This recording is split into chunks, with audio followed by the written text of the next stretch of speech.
What's up everyone, Ethan from Epic PC, and today we're looking at something pretty exciting. MSI gave us a chance to get our hands on their brand new CLAW 8 EX AI Plus, specifically the CG3EM model. And let me tell you, this thing is absolutely packed to the brim with some serious impressive hardware for a gaming handheld. We'll be running through all the key categories, which is build, quality, specs, display, controls, thermals, software, battery, and of course benchmarks. So yeah, let's dive in.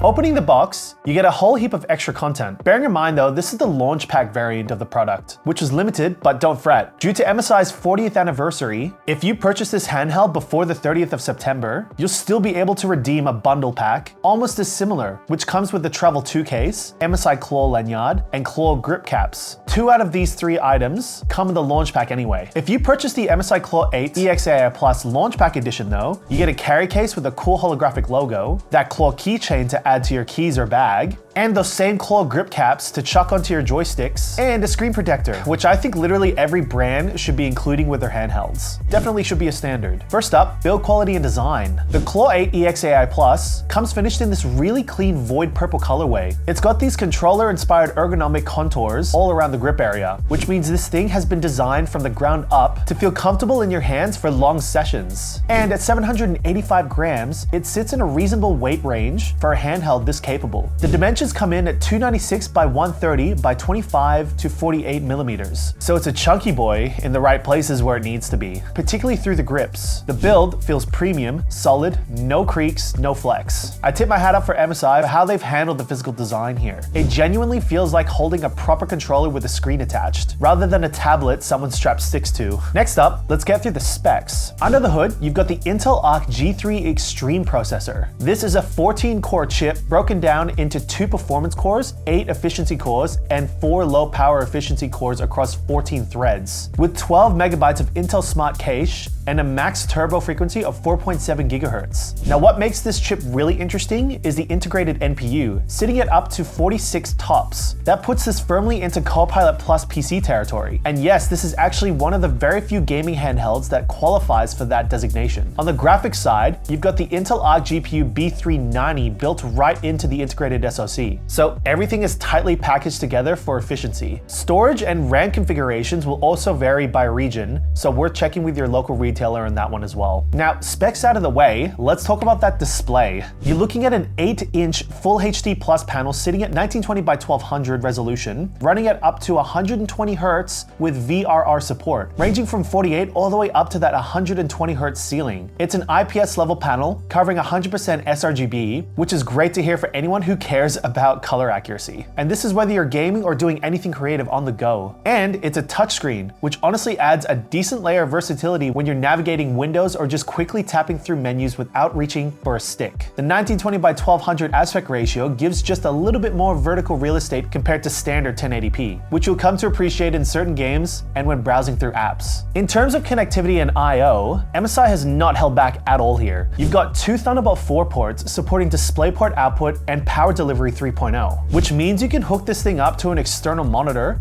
dock it out, or charge it all through the same ports. There's also a micro SD express card reader on board for expandable storage. On the wireless side of things, you're getting Intel Wi-Fi 7 paired with Bluetooth 6.0, so you absolutely future-proofed yourself on the connectivity front. Audio is handled by dual 2-watt speakers with DTS and high-res audio support, and there's a combo mic and headphone jack if you want to plug in your favorite headphones. Now let's have a squiz at the controls, because this is where things get really interesting. The CLAW 8 is absolutely loaded from a controller standpoint. You've got Hall Effect analog sticks on both left and right, meaning no drift, which is massive. The triggers are also Hall Effect on both sides, giving you that precise, consistent feel without the wear degradation of traditional bass triggers. A D-pad, bumpers on both sides, RGB on the ABXY buttons, a view button, menu button, a dedicated quick settings button, and then there's MSI's own MSI Center M button. On top of that, you've got dedicated macro buttons, M1 and M2, which is actually something quite niche for a handheld, and it's actually genuinely useful for competitive or productivity scenarios. I usually see this sort sort of custom buttons on cameras, for example. So it's really cool to see this on a handheld. Security is handled by a fingerprint sensor as well, so logging into Windows quickly is no drama. On the software side of things, the CLAW 8 ships with MSI Center M, which is MSI's dedicated handheld companion app. This is the hub for everything from performance profiles, band control, power limits, to RGB customization and system monitoring. The big addition here is Xbox mode, which MSI has implemented to give you a clean, smooth, console-like interface when you want to get straight into gaming without fussing around in the full Windows environment. It strips things back to a more intuitive front end that honestly makes a lot of sense for couch gaming or on-the-go sessions. MSI Center M also ties into the AI features enabled by that 46 TOPS NPU, handling things like intelligent scene detection and adaptive performance tuning. It adds real value rather than just being a launcher with a fancy skin. And the quick settings button on the device gives you instant access to key toggles without having to dive deep into menus. Speaking of performance, let's get into thermals. The CLAW 8 runs MSI's Cooler Boost Hyperflow cooling system.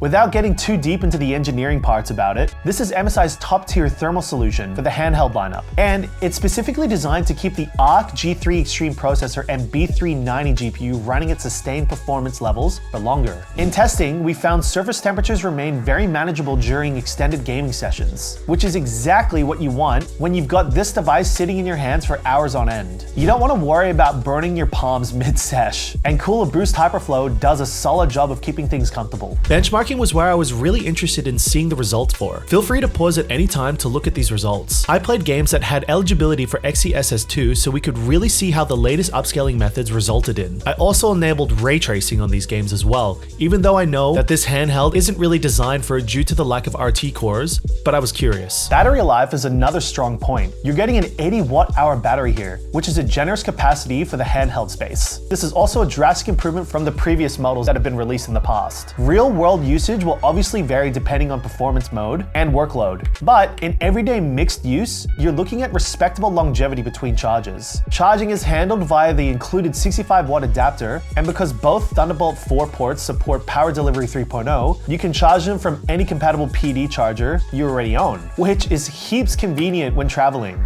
But MSI does recommend 65 watts or higher for proper charging speeds. In saying all that, I seshed the game on its highest graphics setting with XeSS enabled and volume at 50% to gauge the battery drainage, and it came to my surprise that it only dropped to 90% after 15 minutes. With a screen this big, with RGB lighting enabled and settings at max, that's not bad at all. My guess is that if you result into headphone usage and switch the RGB off, you get a longer usage out of this handheld. It's also worth mentioning that MSI currently has a warranty extension promotion running for Australian buyers, offering additional 6 months of warranty coverage when you register through the MSI Member Center. That's a nice bit of added peace of mind on top of the standard warranty. So if you're picking one up locally, make sure you jump on that ASAP. Overall, the MSI CLAW 8 EX AI Plus is an absolutely wild package. Just Hall effect everything, Wi-Fi 7, Thunderbolt 4, a proper 8-inch 120Hz VRR display, that big 80 watt-hour battery, and an NPU-equipped processor that pushes into Copilot Plus PC territory. If I had to pick one small con though, I'd honestly narrow it down to the fact that Intel Arc integrated graphics, while genuinely impressive for a handheld, is still finding its feet with driver maturity across certain titles, which is something to keep an eye on going forward. But from a hardware standpoint, MSI is absolutely delivered here. Epic PC definitely gives the green light on the CLAW 8 EX AI Plus. Besides that, we hope you enjoyed the video, and we'll catch you in the next one. See ya.